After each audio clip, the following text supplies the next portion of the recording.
guys, welcome back to the channel. Dan from United from Abroad. Here's my preview for the Fiorentina game on Saturday. David De Gea back at Old Trafford, getting a send-off he rightfully deserves. United unbeaten in pre-season, looking to sharpen up before we face Arsenal next weekend.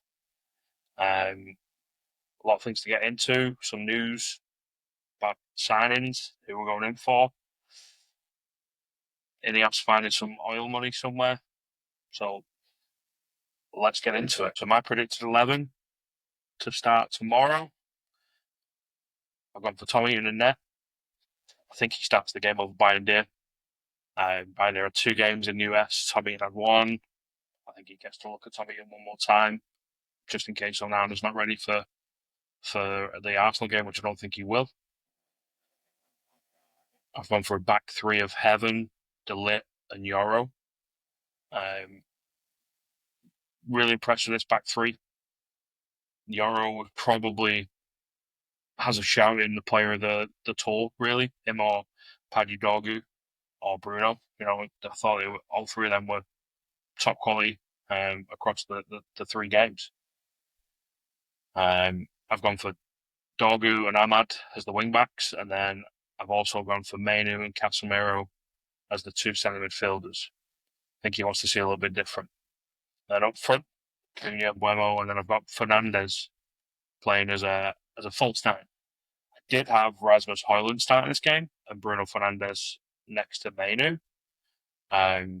But with the Benjamin Sesko news, and there's a lot of reports right now that Højlund is going to go out on loan to AC Milan. I've changed it and took him out, but I did have him in. I wanted to see what his reaction was like. There's been a couple of things today and all over social media that he's been liking Sesko coming to the club, liking that people that are doing this 001 and 002 shit. He was liking those. Apparently, I've not seen them, but seen a couple of stills. Who can believe what an image is nowadays, right? But I think that's how we're going to line up. I think it shows a bit of, it's a week before we play again. Some good things that happened. I think this group want to rectify a little bit of what happened against Everton. Everton were a big side, lumped the ball in, bypassed the midfield a lot. So Fiorentina are going to be a little bit different. They're going to try and play and build, and should be good. And then what I'd like to see from the game, if Højlund does play, I want to see his reaction. I want to see his body language. I want to see, can he be the backup if he doesn't go out on loan? Will he be able to prove himself? Like I mentioned, my fully stock isn't sold on Højlund. I think he could do a job off the bench, but then you've got Xerxes, who's going to be the sub probably because there's no talk about him leaving at all. And then you got Cheeto Obi as the third choice, getting some minutes here and there, and one of them's got to go, and I think it's going to be Højlund. I think can see how ruthless we are. We're not having passengers anymore, right? It's different a little bit with Sancho and Anthony and Garnacho right now, because we kind of hold the cards with Garnacho. I think they're selling for 30 mil. They'll try and push for 40, but he's going to want to go, right? It's a World Cup season coming up. He's going to want to play. He's going to want to get in the Argentina team. So, yeah, I think Sancho's England career is gone. I think he's lucky he's still a footballer. I don't think he wants to be a footballer. I think he just likes the lifestyle. And then Anthony now, like what's going to happen with him? Because, he was the best player for Betis last year when he went out there. Betis are signing players, but they're not bringing in Anthony. What's that kind of telling you? They got money for other players, but they've not got money for you, and they've not got money to pay your wages. I think you need to look at another club somewhere else. More minutes in the bank for Mbeumo. I think he's going to be top for us this year. Just some of the things we saw against Everton were really nice and connected well with Bruno and Cunha. Mason Mount get half, I think. I think he'll take Mbeumo off again. And give Mason the second half, which I was happy with Mason in the in the Everton game. More of that build-up identity I spoke about in my last video.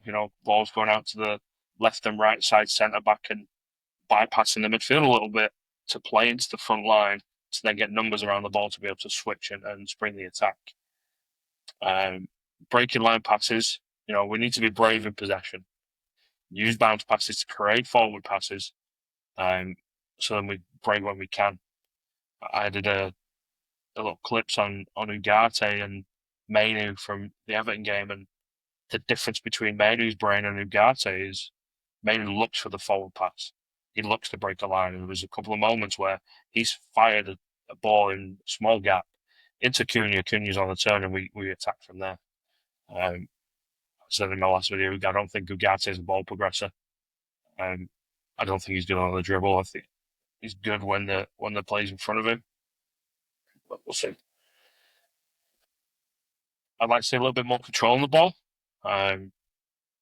Amarim's system kind of utilizes the central area attacking wise a lot more than wide channels.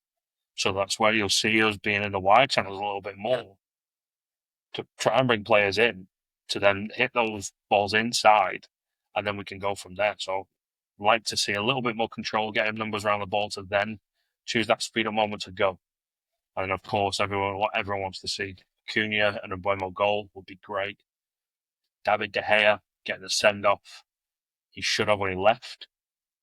And then if the rumours are true, Benjamin Sesko being unveiled at Old Trafford on Saturday. I'm about to do a separate video with all the barcodes I've annoyed over the last 2 days. Sorry, not sorry.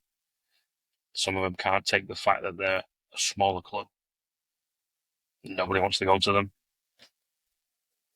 So, yeah. But yeah, let me know what you think. Drop a like, subscribe. Who you're looking forward to see on Saturday. Give me your score predictions. But for now, peace. Come on, United.